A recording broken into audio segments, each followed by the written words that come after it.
So these people work with fear. So the immigrants, but not every immigrant, because it's not including the Indians or the Africans, the Muslims, the Greeks, the Russians and Chinese are coming through here, but it's just the Latinos, right? The Hispanics are coming in here. Those are the ones they want to put in these camps because these are the bad guys, like Trump likes to say. These are the ones that come in here to eat your pets, to rape your daughters and your women, to steal your jobs. The ones that pushing the drugs is the Latin community. So these are the ones that are going to be in these camps. Not any other race are going to be in this camp because these are the original owners of this lands. And like I explained before, we're in the Jubilee year. And Francis, before he died, he says the lands have to be returned back to the original owners of their lands, and he holds the deeds to our lands. And it's interesting that now that the lands returned to us is our very people that they're putting in these camps. So why is it that our community is so horrible? But the mobsters are always, they have movies on them because they glorify them. How about the Muslim extremists? Why they're not being targeted or being watched? How about the white supremacist groups that through history have been known to kill the brown and black communities? But they're not being targeted. They're not bad. But our people are bad. Our people need to be put in these camps, right? Florida State Representative Angie Nixon. She is a Democrat. Representative Nixon, thanks for being with us. And just tell us your reaction to what you saw and heard today from President Trump's visit to your state. Yeah, so this isn't about safety. This is actually about Donald Trump building modern day concentration camps in an effort to disappear people from our communities. Donald Trump's blueprint for America has now become barbed wire and broken families. You don't make America great again by doing these types of things. All he's simply doing is returning our country to the worst chapters of our history. He suggested as well that American citizens who have committed violent crimes, murder, and other crimes will be the next group of people that he tries to get out of the country. Let's listen to this. Many of them were born in our country. I think we ought to get them the hell out of here too, if you want to know the truth. So maybe that'll be the next job that we'll work on together. No, Representative, that's not a sympathetic group, but they are Americans. So how do you respond to that and do so in a way that is also, I guess, politically acceptable? So first of all, what Donald Trump is talking about doing is definitely unconstitutional, and he should know him not having been put in jail for some of the atrocities that he's committed.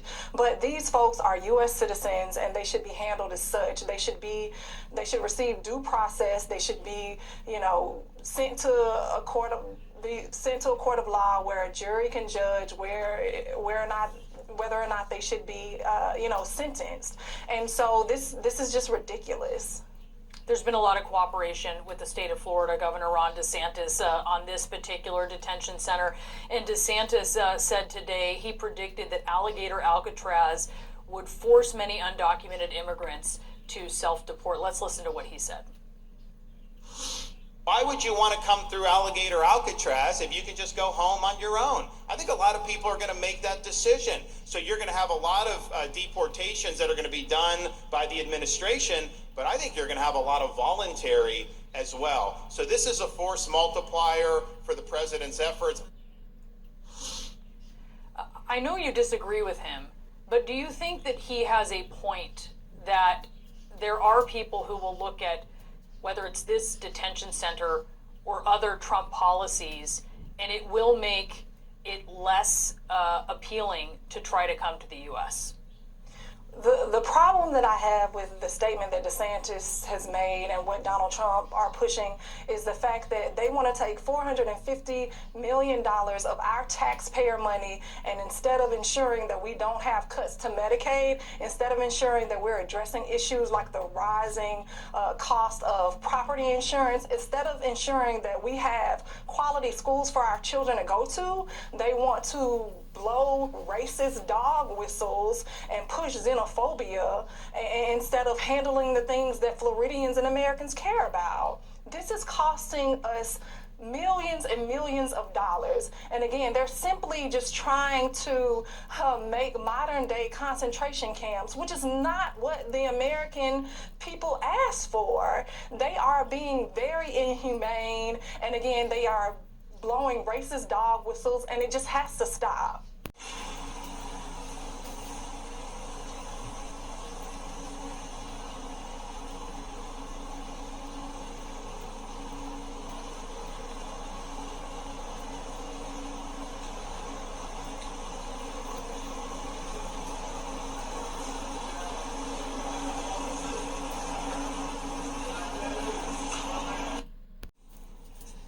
So the Supreme Court gave permission to the Trump administration to continue using the Aliens Enemies Act.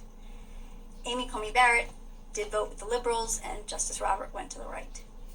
Now, the last time we used this act in World War II, Japanese Americans, U.S. citizens, were put into concentration camps. About 2/3 of the people that were rounded up and put into these camps were U.S. citizens.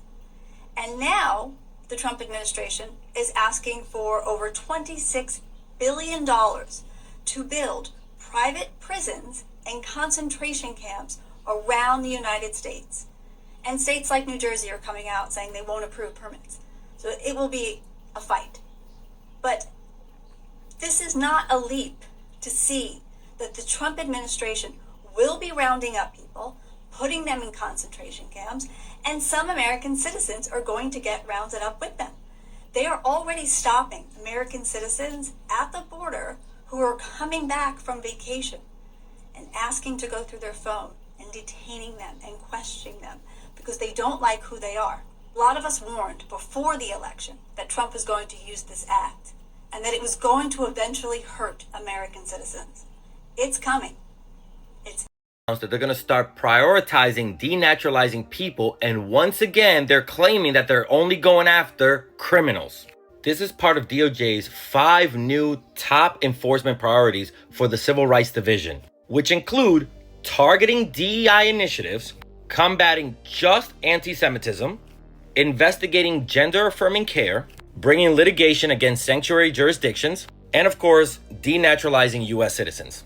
Now, historically, denaturalization, the act of taking away someone's citizenship, has only been used for people who lied on their application about committing a crime or people who have been part of the Nazi or Communist Party. But the Trump administration is trying to shift that criteria drastically. And this new criteria doesn't just include people who may have lied about war crimes or political parties. It also includes any fraud or, discrepancies in paperwork when it comes to getting a PPP loan, Medicaid, or Medicare. And another major shift for the Trump administration is that historically they've gone after people who lied or committed crimes before they became citizen, but now they're even going to look at your post-naturalization conduct. So before, if you had naturalized and you committed a crime, you were treated like a U.S. citizen because you are. But now, if you're a naturalized citizen and you commit a crime, it seems like they may strip you of everything and likely deport you, being treated the same way as we've seen this administration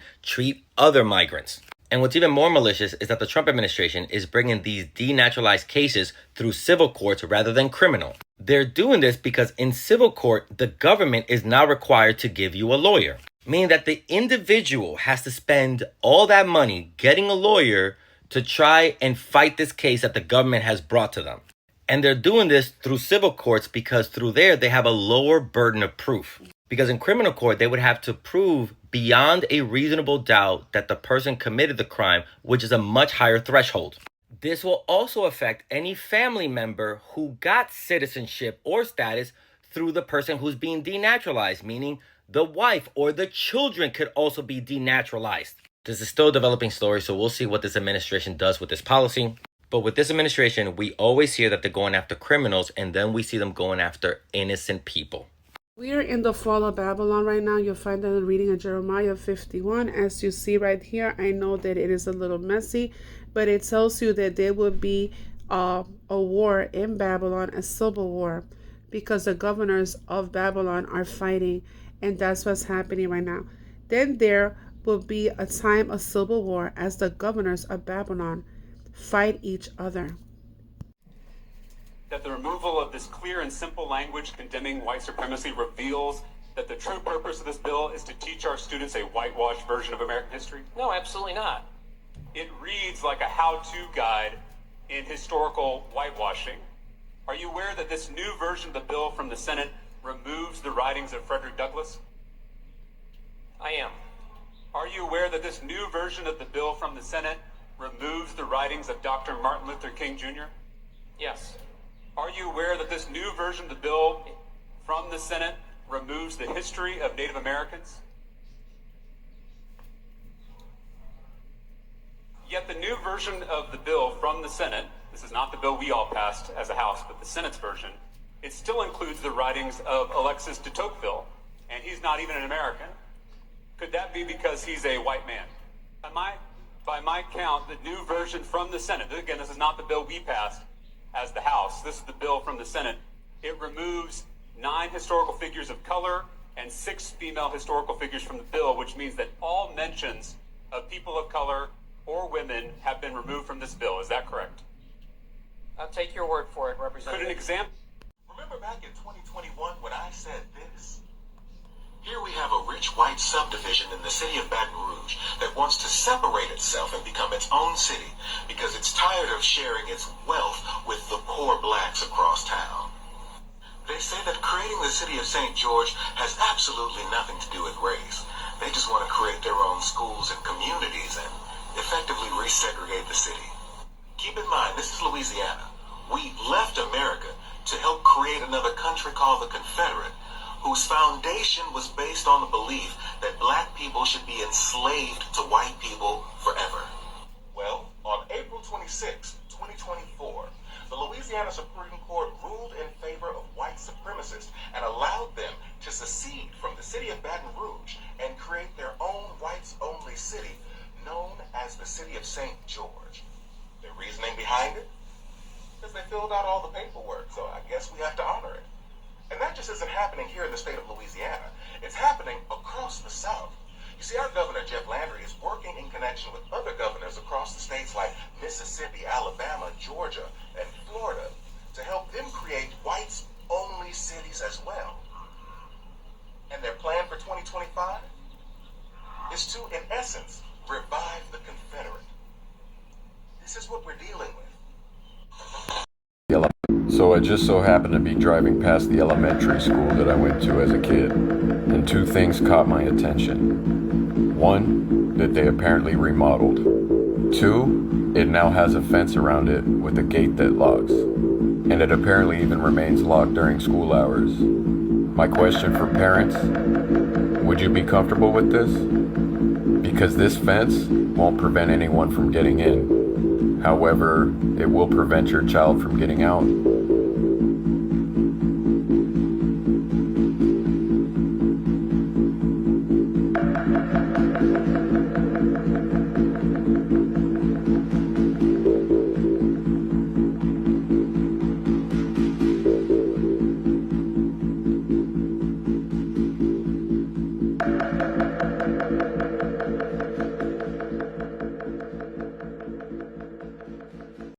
Beats by Destiny.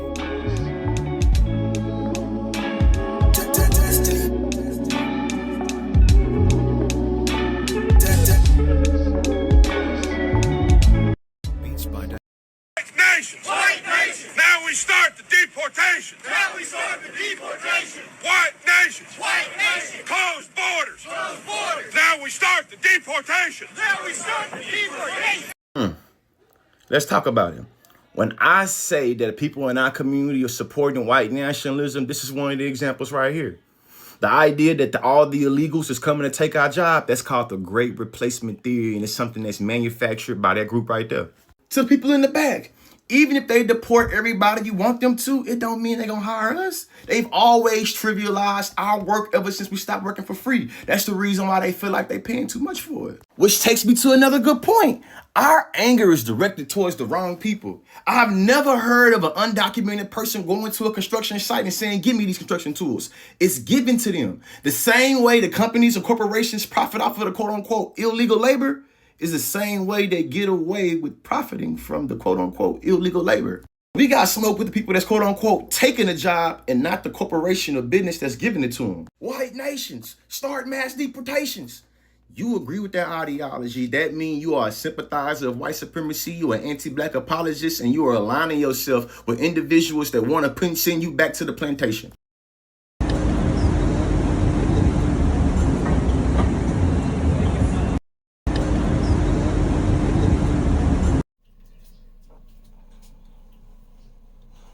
You there, second desk, blue jacket. What is your name? My name is Alexis. Alexis, please leave my lecture room. I don't want to see you at one of my lectures ever again. I don't understand. I am not going to ask a second time. Thank you.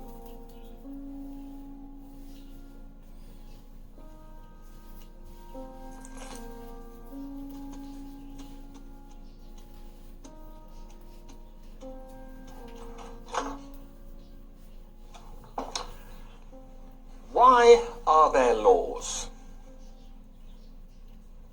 What are laws for? Anyone?